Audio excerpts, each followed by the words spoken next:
समझदारी। बहू कहाँ मर गई? अंदर से आवाज। जिंदा हूँ माँ जी। तो फिर मेरी चाय क्यों अभी तक नहीं आई? कब से पूजा करके बैठी हूँ। ला रही हूँ माँ जी।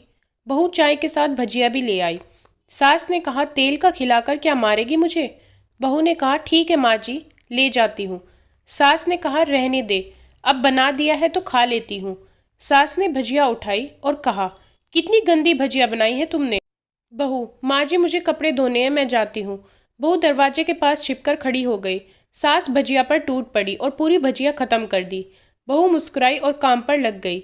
दोपहर के खाने का वक्त हुआ। सास ने फिर आवाज लगाई, कुछ खाने को मिलेगा? बहू ने आवाज नहीं दी। सास फिर चिल्लाई, भूखे मारोगी क्या?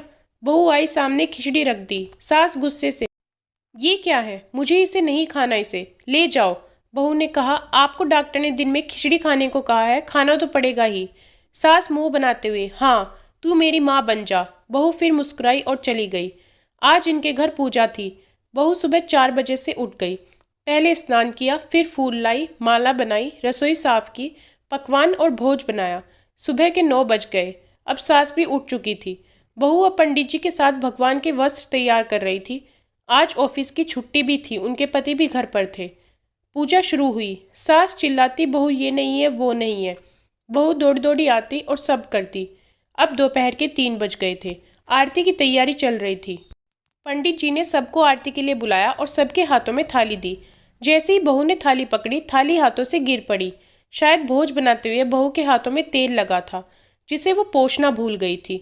सारे लोग तरह तरह की बातें करने लगे। कैसी बहू है, कुछ नहीं आता, एक काम भी ठीक से नहीं कर सकती, न जाने कैसी बहू उठा लाए, एक आरती की थाली भी संभाल नहीं सकी। उसके पति भी गुस्सा हो गए, पर सास चुप रही, कुछ नहीं कहा, बस यही बोल के छोड़ दिया सीख रही है, सब सीख जाएगी धीरे धीरे। अब सबको खाना परोसा जाने लगा। बहू दौड़ दौड़ के खाना देती, फिर पानी लाती। करीब 70-80 लोग हो गए थे। इधर 2 नौकर और बहू अकेली, फिर भी वहाँ सारा काम बहुत ही अच्छे तरीके से करती। अब उसकी सास और कुछ आस पड़ोस के लोग खाने पर बैठे। बहू ने खाना परोसना शुरू किया। सबको खाना दे दिया गया। जैसे ही पहला निवाला सास ने खाया, तुमने नमक ठीक नहीं डाला क्या? एक काम ठीक से नहीं करती, पता नहीं मेरे बाद कैसे ये घर संभालेगी। आस पड़ोस वालों को तो जानते ही हो ना साहब, वो बस बहाना ढूंढते हैं नुक्स निकालने का। फिर वो सब शुरू हो गए, ऐसा खाना है, ऐसी बहू है, ये वो वगैरह वगैरह। दिन का खाना हो चुका था। अब बहू बर्तन साफ करने नौकरों के साथ लग गई। रात में जगराता का कार्यक्रम रखा गया था। बहू ने भी 1-2 गीत गाने के लिए स्टेज पर चढ़ी। सास जोर से चिल्लाई, मेरी नाक मत कटा देना, गाना नहीं आता तो मत गा, वापस आ जा। बहू मुस्कुराई और गाने लगी। सबने उसके गाने की तारीफ की, पर सास मुंह फुलाते हुए बोली, इससे अच्छा तो मैं गाती थी जवानी में, तुझे तो कुछ भी नहीं आता। बहू मुस्कुराई और चली गई। अब रात का खाना खिलाया जा रहा था। उसके पति के ऑफिस के दोस्त साइड में ही ड्रिंक करने लगे। उसका पति चिल्लाता थोड़ा बर्फ लाओ, तो सास चिल्लाती यहाँ दाल नहीं है। फिर चिल्लाता कोल्ड ड्रिंक नहीं है, पापड़ ले आओ। इधर उधर आखिर में उसके पति की शराब गिर पड़ी उसके एक दोस्त पर और बोतल टूट गई। पति गुस्से में 2 झापड़ अपनी पत्नी को लगाते हुए कहता है, जाहिल कहीं की, देखकर नहीं कर सकती, तुझे इतना भी काम नहीं आता। सारे लोग देखने लगे। उसकी पत्नी रोते हुए कमरे की तरफ दौड़ी। फिर उसके दोस्तों ने कहा, क्या यार, पूरा मूड खराब कर दिया, यहाँ नहीं बुलाया होता, हम कहीं और पार्टी कर लेते।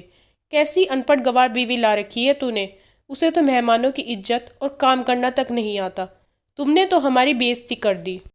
अब आस पड़ोस की औरतों को और बहाना मिल गया था।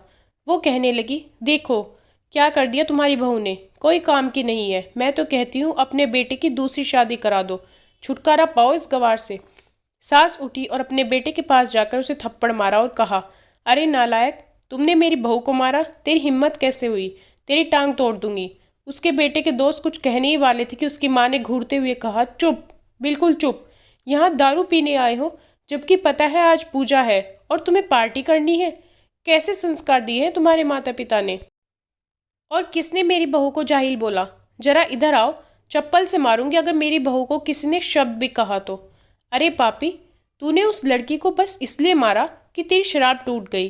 पापी, वो बच्ची सुबह 4 बजे से उठी है, घर का सारा काम कर रही है, ना सुबह से नाश्ता किया, ना दिन का खाना खाया, फिर भी हंसते हुए सबकी बातें सुनते हुए, ताने सुनते हुए घर के काम में लगी रही। तेरे यार दोस्तों को वो अच्छी नहीं लगी।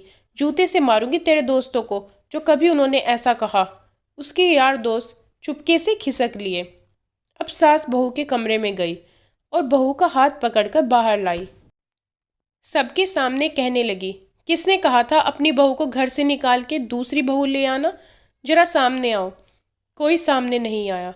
फिर सास ने कहा, तुम जानते भी क्या हो इस लड़की के बारे में? ये मेरी माँ भी है, बेटी भी। माँ इसलिए मुझे गलत काम करने पर डांटती है और बेटी इसलिए कभी कभी मेरे दिल की भावनाएं समझ जाती है। मेरी दिन रात सेवा करती है, मेरे 1000 ताने सुनती है, पर एक शब्द भी गलत नहीं कहती, ना सामने ना पीठ पीछे। और तुम कहते हो दूसरी बहू ले आओ। याद है ना छुटकी की दादी, अपनी बहू की करतूत? सास ने गुस्से से पड़ोस की महिला को कहा, अभी पिछले हफ्ते ही तुम्हें मियाँ बीवी भूखे छोड़ घूमने चले गए थे। मेरी इसी बहू ने 7 दिनों तक तुम्हारे घर पर खाना पानी, यहाँ तक कि तुम्हारे पैर दबाने जाती थी, और तुम इसे जाहिल बोलती हो? जाहिल तो तुम सब हो जो कोयले और हीरे में फ़र्क नहीं जानते। अगर आइंदा मेरी बहू के बारे में किसी ने एक लफ्ज़ भी बोला तो मुझसे बुरा कोई नहीं होगा, क्योंकि ये मेरी बहू नहीं, मेरी बेटी है। बहू सिसकियाँ लेते हुए फिर कमरे में चली गई। सास ने एक प्लेट उठाई और भोजन परोसा, बहू के कमरे में खुद ले गई। सास को भोजन लाते देखा तो बहू ने कहा, अरे माँ जी, आप क्या कर रही हो? मैं खुद ले लेती। सास ने प्यार से ताना मारते हुए कहा, डर मत, इसमें जहर नहीं है, मार नहीं डालूंगी तुझे। तुझे नई सास चाहिए होगी, पर मुझे अभी भी तू ही मेरे घर की बहू चाहिए। बहू ने अपनी सास को रोते हुए गले से लगा लिया। सास भी रो दी पहली बार और कहा, चल खाना खा ले। फिर मजाक करते हुए कहा, फिर मेरे पैर दबाने चले आना, और ये ख्याल मन में मत लाना कि सास पैर बोलती है, किसी दिन मैं इसका गला दबा दूंगी, क्योंकि कभी मैं भी यही सोचती थी। दोनों खूब हंसने लगती हैं। आशा करती हूँ कि ये कहानी आपको पसंद आई होगी। अगर पसंद आए तो हमारे चैनल को सब्सक्राइब ज़रूर कीजिएगा।